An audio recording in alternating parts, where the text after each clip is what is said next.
Bonjour à tous, je vous invite à vous abonner à cette chaîne, à aimer, à partager, à commenter ces vidéos, c'est très important. C'est une manière de nous soutenir. Merci à vous tous. Ah non, c'est mercredi, et le mercredi, vous le savez, c'est François Bousquet qui vient nous parler ce matin des émeutes communautaires. François Bousquet, comment allez-vous, cher ami ?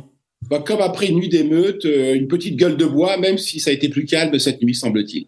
Bah oui, c'est toujours plus calme, c'est ça qui est bien ce gouvernement, c'est toujours plus calme, c'est le gouvernement de la sérénité, de la détente. Mais vous, ce matin, vous nous parlez des émeutes communautaires et vous dites que c'est l'ennemi qui vous désigne. Et vous, d'ailleurs, vous partez sur le postulat du film La Haine, on s'en souvient tous, jusqu'ici, tout allait bien, des banlieues assagies, mais l'envers du décor, c'est l'enfer du décor et vous allez nous dire pourquoi l'ennemi, c'est nous, autres Français, François Bousquet, ce matin. Oui, nous autres Français.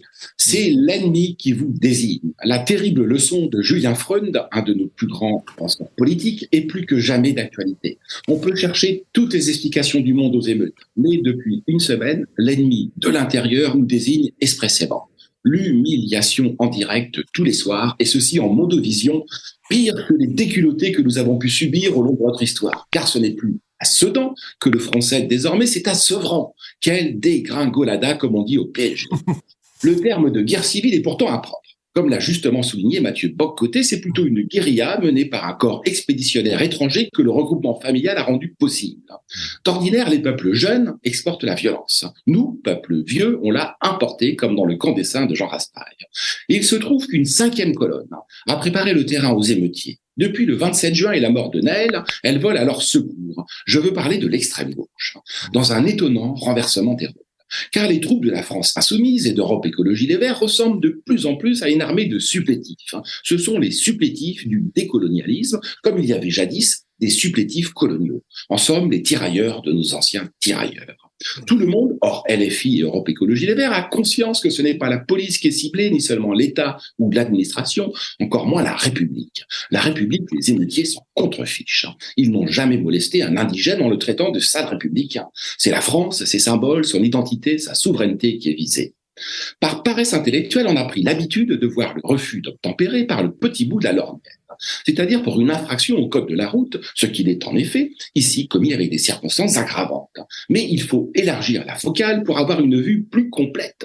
Le refus d'obtempérer n'est que le nom d'un refus plus général, celui de se soumettre à notre système de valeurs. L'occupant ne l'adresse pas seulement aux gendarmes, mais à la France. Derrière le refus d'obéissance pointe le refus d'allégeance. La France n'est plus qu'un objet de mépris parce qu'elle ressemble à un maître veule et apeuré. La relation que l'occupant entretient avec elle est une relation de type sado-masochiste. Plus elle est humiliée, plus elle en redemande. Elle paye même au prix fort, comme dans une relation de BDSM, les coups qu'elle reçoit. Cela s'appelle la politique de la ville Potemkin, un trompe-l'œil qui nous ruine. Les travaux du grand politologue américain Robert Putnam l'ont irréfutablement démontré. La diversité raciale mine la confiance que les individus placent les uns dans les autres. Plus la diversité au sein d'une société est grande, moins règne la confiance. À telle enseigne qu'on peut affirmer sans se tromper que le niveau de confiance est inversement proportionnel à celui de diversité raciale. Non seulement la diversité sape la confiance entre les communautés, mais elle l'érode à l'intérieur même des dites communautés. C'est une machine à séparer les hommes. Pas un domaine de la vie qui n'en soit affecté. On peut lui appliquer la théorie du ruissellement, mais ce qui circule ici, c'est l'amertume, la défiance, le ressentiment. Le ressentiment naît de la comparaison, toujours. C'est comme une aigreur à l'estomac. Le grand Dostoïevski a tout dit sur le sujet. Un sentiment inavoué de nullité sociale rejeté sur l'autre, double offensant qu'il faut abolir et briser. Rien de plus contagieux que le ressentiment. C'est un désir malheureux qui obéit à des processus d'emballement mimétique que les réseaux sociaux amplifient comme une traînée de poudre. Tel est le résultat conjugué de la culture de l'excuse, du misérabilisme sociologique, des politiques de la ville, des foutaises de l'inclusivité, des niaiseries autour de l'éducation positive, des pédagogies non directives, des apprentissages ludiques, l'éducation bienveillante, du bien-être à l'école, de la méthode globale, de la parentalité constructive, du père absent, du refus d'assumer la position d'autorité par nature asymétrique, de la généralisation du discours sur l'institution nulle, de la cogestion du monopole de la violence avec les voyous, sans oublier le renoncement à la bonne vieille punition.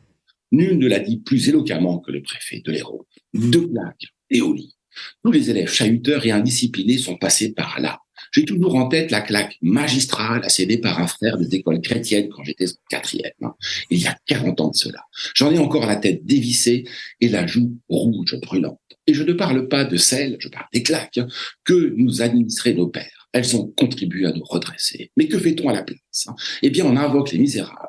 Un classique, sauf que ce n'est plus le chef-d'œuvre de Victor Hugo qui est à l'affiche, c'est la bande sonore du film de Ladj Ly, prix du jury à Cannes en 2019. Ah, sociologie de la misère, misère de la sociologie. À proprement parler, il n'y a plus de misère en banlieue, sinon spirituelle. La misère est une légende urbaine. Ce qui se joue, c'est au contraire la sortie de la misère, la post-misère, avec le développement sans fin de l'économie de la drogue qui a largement mis à l'abri les familles de Naël et des autres. Ces banlieues n'ont que l'apparence des townships, sud-africaines. Elles sont suréquipées en produits high-tech, en téléphonie, en voitures de luxe.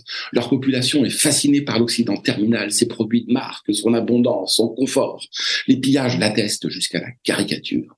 C'est cet au-delà de la misère qui dit la vérité sur ce monde et sur l'économie souterraine qui y prospère.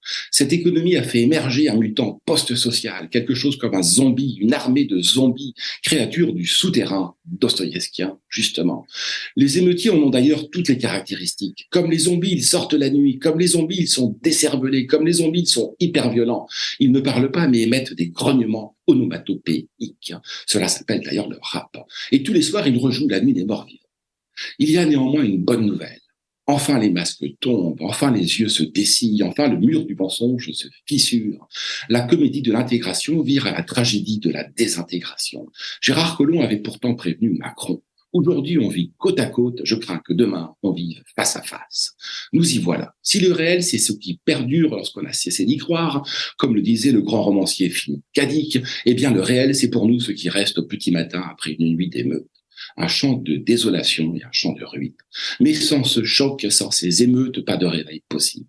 Soit le choc nous maintiendra dans notre état d'hébétude, soit il nous en extirpera. Ou bien nous nous relèverons, ou bien nous nous enfoncerons encore un peu plus. D'ores et déjà, le Rassemblement national a un boulevard devant. Et paradoxalement, c'est la racaille et l'extrême gauche qui l'auront ouvert. Merci à eux de nous avoir rappelé qu'il n'y a pas de cohabitation possible. Ce sera eux ou nous. Merci François Bousquet, une claque, deux paires de claques et au lit. Effectivement, c'est le préfet Moutou de l'Hérault qui a eu cette belle phrase sur. Voilà, merci beaucoup François Bousquet. Vous êtes rédacteur en chef de la très bonne, excellente revue Éléments. Abonnez-vous à aller acheter en kiosque et bien sûr directeur de la nouvelle librairie. Je vous souhaite une excellente journée, cher François. Et merci beaucoup en tout cas. Merci beaucoup François Bousquet.